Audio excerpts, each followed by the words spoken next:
Assalamualaikum warahmatullahi wabarakatuh. Perkenalkan, kami dari kelompok 4 yang beranggota 6 orang, yang terdiri dari yang pertama Degi Rensi Janubiansyah, yang kedua Fitria, yang ketiga Kiki Merisa Ardelia Lestari, yang keempat Lydia Intan Permatasari, yang kelima Muhammad Amir Aiman, dan yang keenam Rizka Arianti Putri.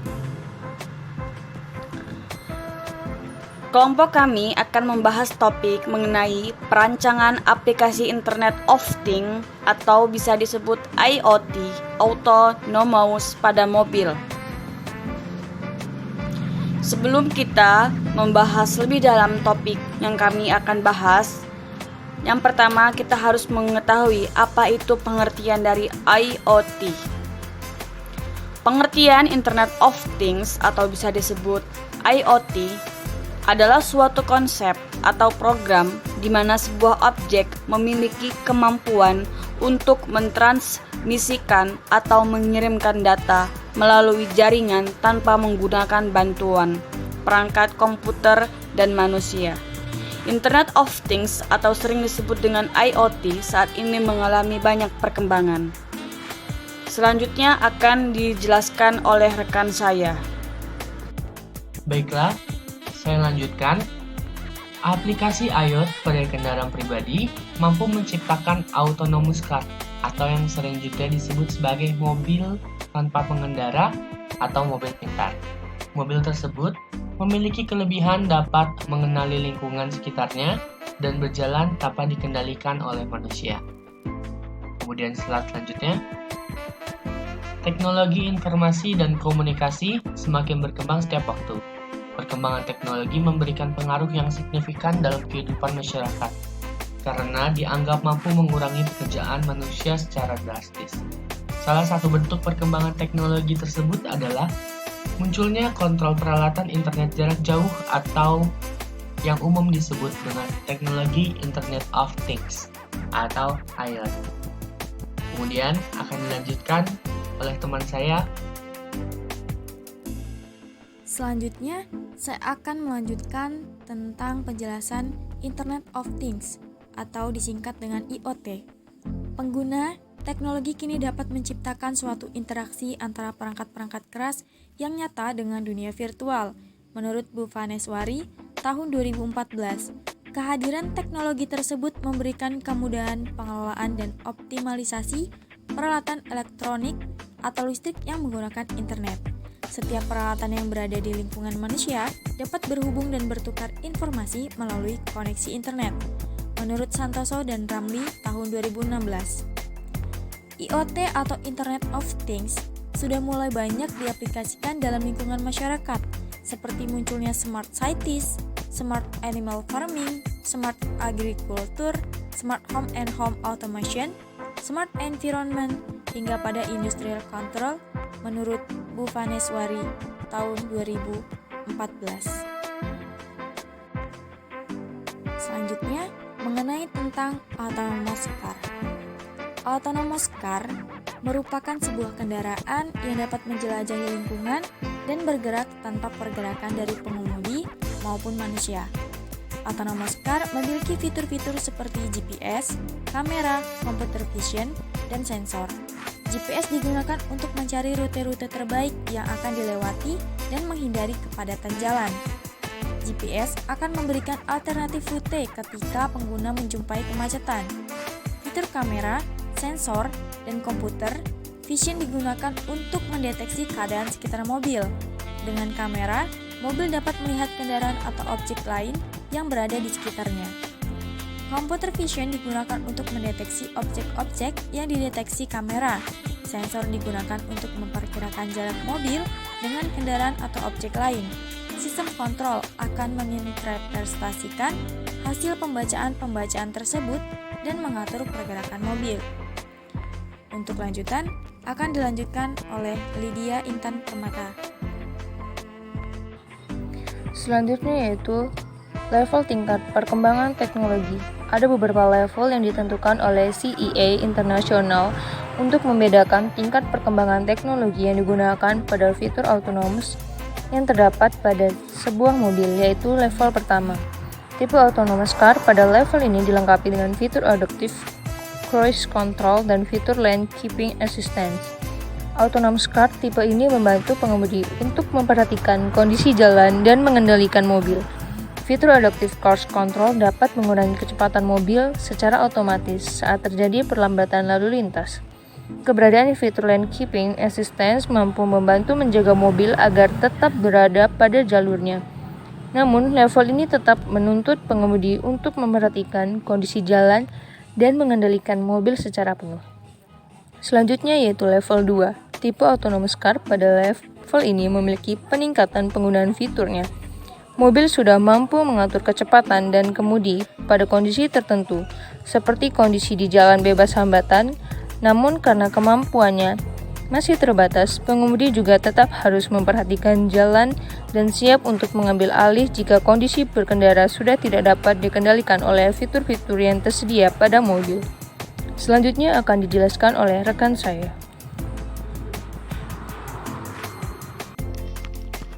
Oke, selanjutnya level 3. Tipe autonomous car pada level ini memiliki peningkatan penggunaan fitur mobil pintar. Pada saat sistem autonomous diaktifkan, mobil mampu memonitor lingkungan sekitar secara aktif. Selain itu, sistem dapat mengambil alih kemudi saat kondisi macet atau dengan kecepatan tertentu. Pada level 4, tipe autonomous car pada level ini sudah dilengkapi dengan fitur pengendalian oleh sistem yang digunakan. Mobil pintar dengan level ini sudah mampu melakukan intervensi pada kendaraan selayaknya memiliki supir pribadi. Namun, kelemahan fitur tersebut hanya dapat dilakukan dalam keadaan normal. Jika dalam cuaca buruk, pengemudi harus ikut serta dalam pengendalian mobil. Selanjutnya pada level 5, tipe autonomous car pada level ini memiliki kemajuan pengendalian mobil secara penuh oleh sistem. Mobil pintar pada level ini memiliki sistem autonomous yang dapat melakukan pengendalian penuh terhadap mobilnya, sehingga penumpang hanya tinggal menentukan tujuan. Setelah itu, mobil akan berjalan sesuai arah yang dituju, dan fitur tersebut juga dilengkapi dengan kemampuan mobil untuk menyesuaikan dengan keadaan lalu lintas dan cuaca di sekitarnya, guna memberikan perlindungan kepada pengemudi. Adapun sensor-sensor yang digunakan pada autonomous car. Yang pertama, LiDAR atau bisa disebut Light Sense Radar. Sensor ini terletak di atas atap mobil yang melakukan gerakan rotasi 360 derajat selama mobil berkendara secara otomatis. Cara kerja sensor ini adalah melakukan gerakan memutar untuk mendapatkan visualisasi lingkungan sekitar dalam radius 200 kaki.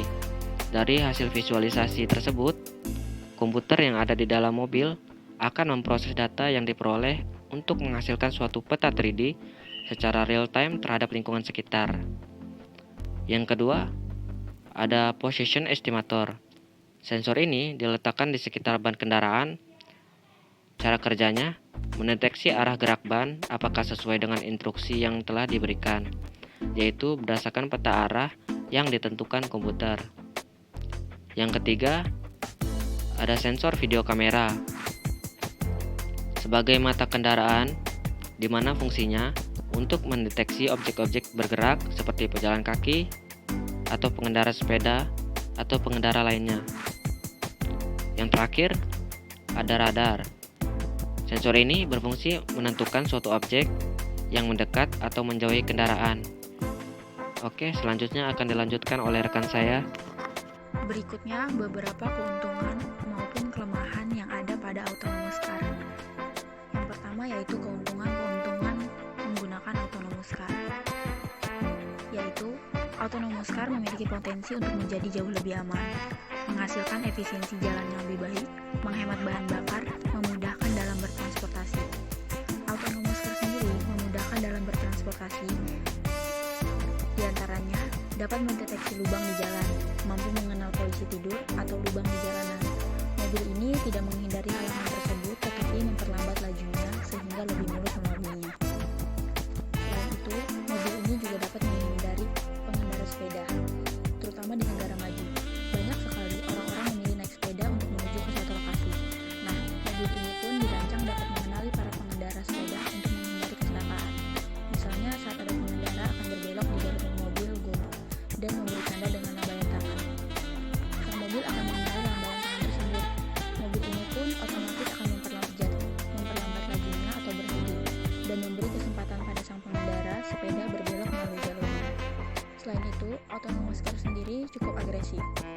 Pada situasi jalanan yang berbeda-beda, misalnya saja ada sebuah perempatan tanpa lampu merah.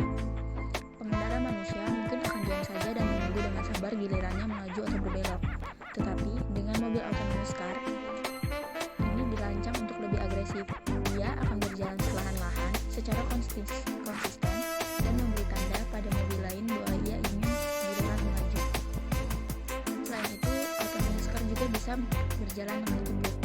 Untuk jalanan di dalam kota, mobil ini akan melaju dengan kecepatan normal.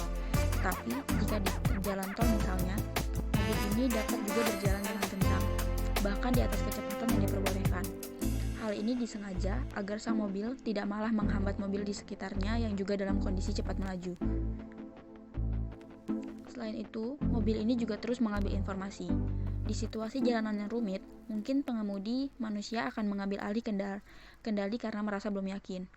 Nah, dalam situasi ini, autonomous car akan tetap mengambil info yang diperlukan sehingga tim perancang dapat melakukan simulasi komputer bagaimana jika si mobil tetap berjalan otomatis dalam situasi jalanan rumit itu. Tim perancang pun dapat memodifikasi perilaku sang mobil berdasarkan info yang dikumpulkannya. Lalu selanjutnya kelemahan. Secanggih-canggihnya teknologi, pasti selalu ada kelemahan di dalamnya. Kelemahan dari menggunakan autonomous car diantaranya sulit dalam menghadapi cuaca buruk. Cuaca yang buruk membuat kontrol autonomous car lebih sulit terutama karena pandangan ke dunia sekitar terhalang. Keberadaan kabut misalnya akan membatasi apa yang dilacak radar. Lalu selanjutnya juga autonomous car ketika kehilangan sinyal. Sinyal selalu diperlukan autonomous car untuk mengakses bank peta yang mendetail atau memungkinkan mengirimkan informasi. Koneksi seluler melemah sebenarnya tidak menjadi masalah, tetapi jika hilang sama sekali, maka mobil akan melakukan langkah pengamanan tertentu. Lalu autonomous car juga sulit dalam mengenali polisi. Autonomous car memang akan mengenali jika ada seseorang memberhentikannya di tengah jalan. Akan tetapi, dia tidak akan mengenalinya sebagai polisi dalam situasi ini. Mobil mungkin akan sedikit kebingungan dan menyerahkan kendali pada manusia. Lalu yang terakhir, dalam mengenali makhluk kecil. Autonomous car akan mengenali kerumunan manusia, pejalan kaki atau binatang besar seperti rusa yang menyeberang jalan. Akan tetapi, dia belum dapat mengenali hewan kecil, contohnya tupai. Tupai masih terlalu kecil untuk dapat dikenali sensornya. Saat ini, tim perancang masih memperbaiki teknologinya sehingga di masa depan makhluk sekecil tupai pun dapat deteksi.